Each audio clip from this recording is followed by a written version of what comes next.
नमस्कार आंगनबाड़ी सेविका सहायिका बहनों। तो मैं आपको नई जानकारी देना चाहती हूँ कि यानी अभी जो जुलाई देखिए आज आपकी 10 से 12 तारीख हो चुकी है।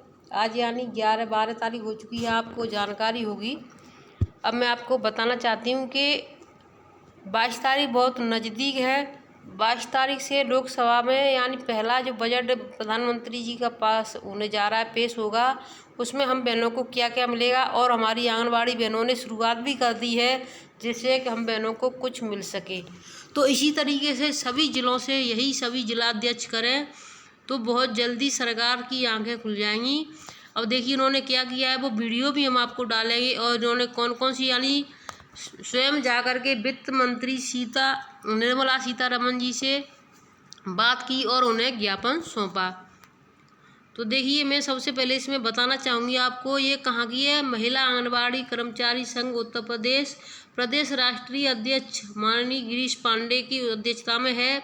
10 जुलाई 2024 को महिला एवं बाल विकास मंत्री के नाम ज्ञापन दिया गया। सेवा में श्रीमती अन्नपूर्णा देवी, ये यानी किसको दिया गया, आपकी नई बाल विकास मंत्री हैं,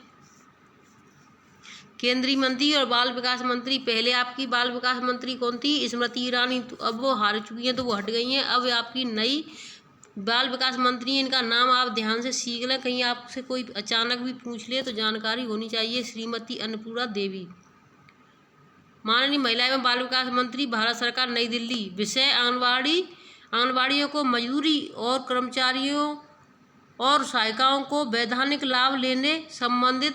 प्रिय मैडम, महिला एवं बाल विकास मंत्रालय के कैबिनेट मंत्री का कार्यभार संभालने पर हम आपको बधाई देते हैं।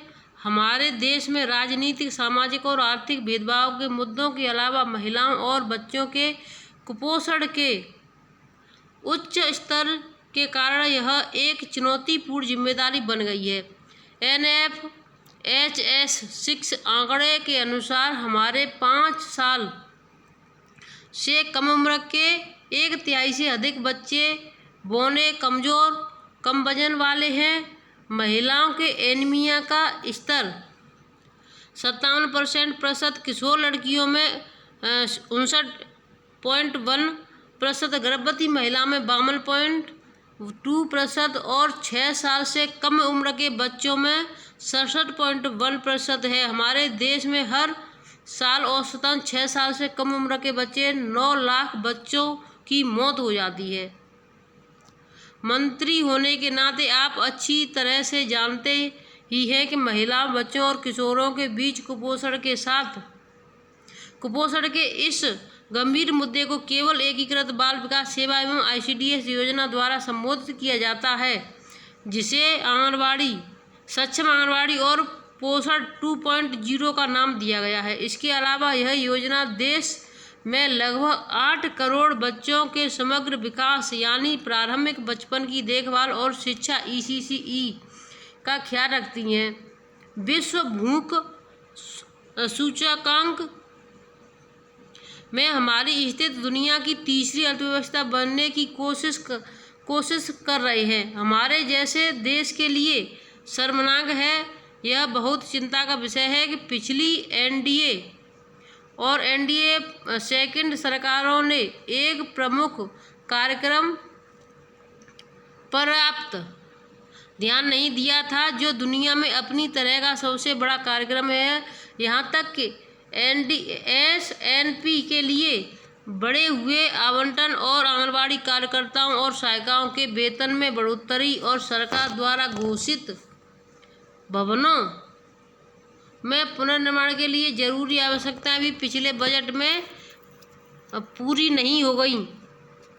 हमारे सामने जो चुनौतियां हैं, बुनियादी ढांचे और पोषण संबंधी समस्याओं की तो बात ही छोड़ दें। आंगनबाड़ी केंद्रों में पोषण की गुणवत्ता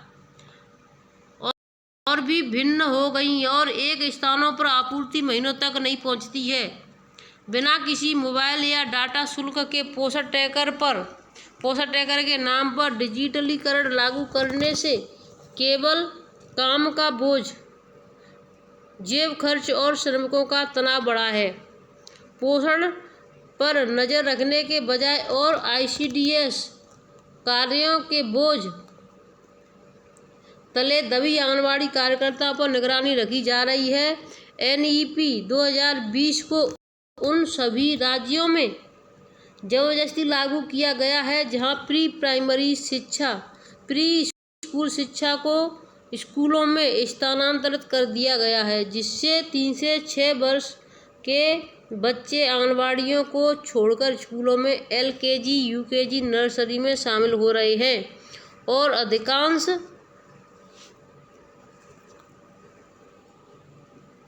राज्यों में विभाग मार्गदर्शन बनकर रह गए हैं।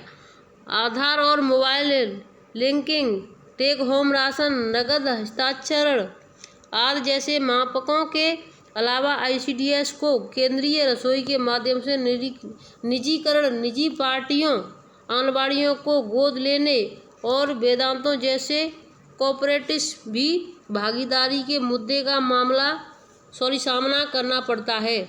आपकी सरकार हमें लगभग 26 लाख आंगनबाड़ी कार्यकर्ताओं और सहायिकाओं को अभी भी कार्यकर्ताओं के रूप में पहचानने को तैयार नहीं है। अब समय आ गया है कि इन योजनाओं को स्थायी बनाया जाए और आंगनबाड़ी कार्यकर्ताओं सहित योजना कर्मियों को श्रमिक के रूप में मान्यता देने और न्यूनतम वेतन, सामाजिक सुरक्षा और पेंशन का भुगतान करने की 45वें भारतीय श्रम सम्मेलन की सिफारिशें लागू की जाएं। यह हर बजट पूर्व परामर्श में केंद्रीय ट्रेड यूनियनों की स्थायी मांग रही है, लेकिन आपकी सरकार ने सिफारिशों को लागू करने के बजाय भारतीय श्रम सम्मेलन को बुलाना बंद कर दिया है। कृपया यह भी ध्यान दें कि भारत के सर्वोच्च न्यायालय में 2 साल पहले फैसला दिया था कि आंगनबाड़ी कर्मचारी ग्रेच्युटी के हकदार हैं। भारत सरकार ने अभी तक इसके लिए प्रावधान नहीं किया है।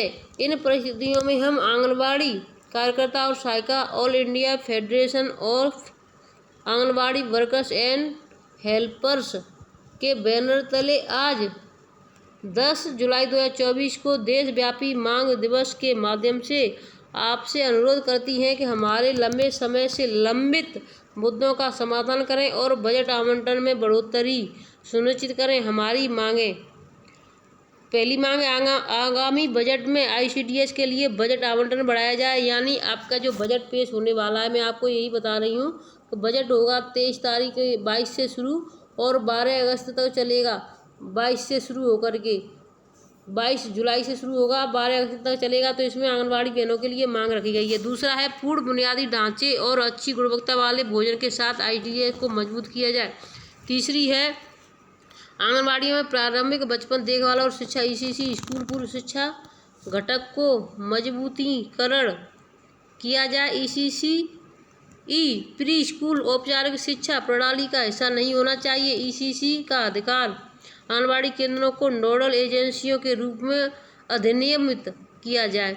चौथा है, आंगनबाड़ी कार्यकर्ताओं को सहायिकाओं को ग्रेड 3 और ग्रेड 4 सरकारी कर्मचारी के रूप में मनोनीत किया जाए। नियमितीकरण होने तक 45वें श्रम सम्मेलन की सिफारिश लागू करें। न्यूनतम वेतन 26,000 रुपये प्रतिमाह, वेतन 10,000 रुपये प्रतिमाह, PF, ESI आदि। पूरे देश में आंगनबाड़ी कार्यकर्ताओं और सहायिकाओं के लिए एक समान सेवा शर्तें लागू की जाए। योजना कर्मियों के लिए तुरंत वेतन आयोग का गठन किया जाए। पांचवा है, आंगनबाड़ी कार्यकर्ता और सहायिकाओं की ग्रेच्युटी पर सुप्रीम कोर्ट के आदेश को तुरंत लागू किया जाए। छठवां है, आंगनबाड़ी कार्यकर्ता और सहायिकाओं के लोकतांत्रिक और ट्रेड यूनियन अधिकारों को मान्यता दी जाए। सातवां है, ICDS का किसी भी रूप में निजीकरण न किया जाए। आठवां है, श्रम कोड खत्म किया जाए। जिला अध्यक्ष, जिला संरक्षक, जिला कोषाध्यक्ष और इन्होंने ये दिया है निवेदक समस्त ब्लॉक अध्यक्ष मुजफ्फरनगर। अब मैं आपको इसी का दूसरा आदेश दिखाऊंगी और सभी की वीडियो भी दिखाऊंगी, जो वीडियो 1-2 मिनट की है। और दूसरा ज्ञापन किसको दिया गया है ये भी देख लें। ये आपको पहला दिया गया है, यानी कि आपकी बाल विकास मंत्री संपूर्णा देवी को, और दूसरा दिया गया श्रीमती निर्मला सीतारमण को। देखिए यहाँ पर लिखा हुआ है, ये दूसरा जो ज्ञापन सौंपा गया है उसकी भी मैं आपको फ़ोटो दिखाऊंगी। निर्मला सीतारमण, यहाँ पर देखिए ये लिखा हुआ है। अब देखिए इसमें क्या, माननीय वित्त मंत्री भारत सरकार नई दिल्ली, ये भी 10 जुलाई को दिया गया है। विषय, आगामी पूर्व बजट में आंगनबाड़ी कर्मियों को न्यूनतम वेतन और पेंशन हेतु एवं आंगनबाड़ी केंद्र में बुनियादी सुविधाएं बढ़ाने और लाभार्थियों को गुणवत्तापूर्ण पोषण हेतु वित्तीय आवंटन बढ़ाने का अनुरोध। महोदया, भाजपा ने 2014 के चुनावों में हमारे काम करने की स्थिति में सुधार करने का वादा किया था। उसने 2018 में चुनावों से ठीक पहले हमारे पारिश्रमिक में मामूली वृद्धि करने से पहले 4 साल और हमारे द्वारा अधिनियम संघर्षों और हड़तालों का इंतजार किया। दूसरी भाजपा सरकार, जिसने ICDS को मजबूत करने का वादा किया है, उसने पूरे 5 साल में हमारे वेतन में एक भी रुपया नहीं बढ़ाया है।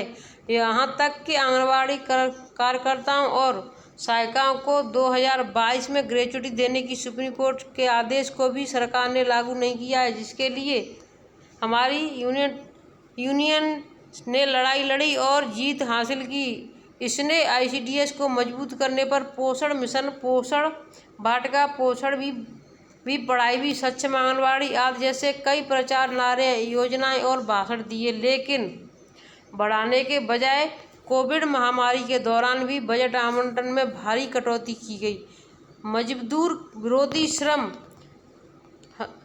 संहिताओं को आगे बढ़ाने में दिखाई देता है, जैसे उन्होंने पहले ही शुरू कर दिया। भाजपा सरकार के पिछले अंतरिम बजट में ICDS बजट को 300 करोड़ रुपए की कटौती की गई थी। अब NDA सरकार इस साल जुलाई में 2024-25 का पूरा बजट पेश करने जा रही है। हमारी मांगे हैं: नंबर 1, ICDS को पूर्ण बुनियादी ढांचे और अच्छी गुणवत्ता वाले भोजन के लिए पूर्ण आवंटन किया जाए।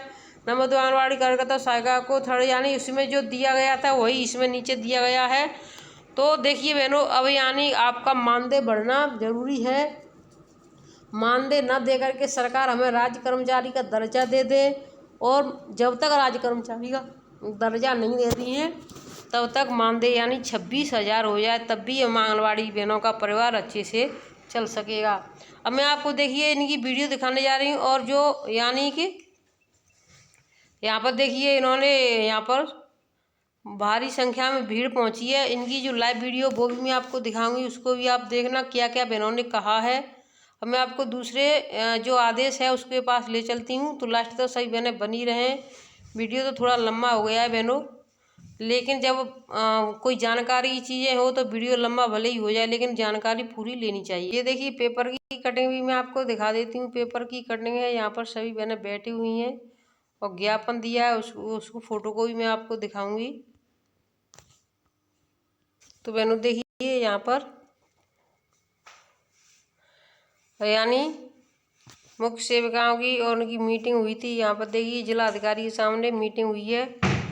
ये आपको फोटो दे, बाल विकास भवन के सभागार में जिला कार्यक्रम अधिकारी महोदय एवं मुख्य विकास अधिकारी महोदय एवं जिले के सभी बाल विकास परियोजना अधिकारी व सभी मुख्य सेवकाओं के साथ जनपद के सभी परियोजनाओं की समस्याओं को लेकर के संगठन के पदाधिकारी के साथ वार्ता किया गया। बैठक के दौरान जिला संरक्षक हरकेश बहादुर सिंह जय त्रिपाठी, जिला संरक्षक, तो देखिए वहाँ पर सभी लोग मौजूद रहे।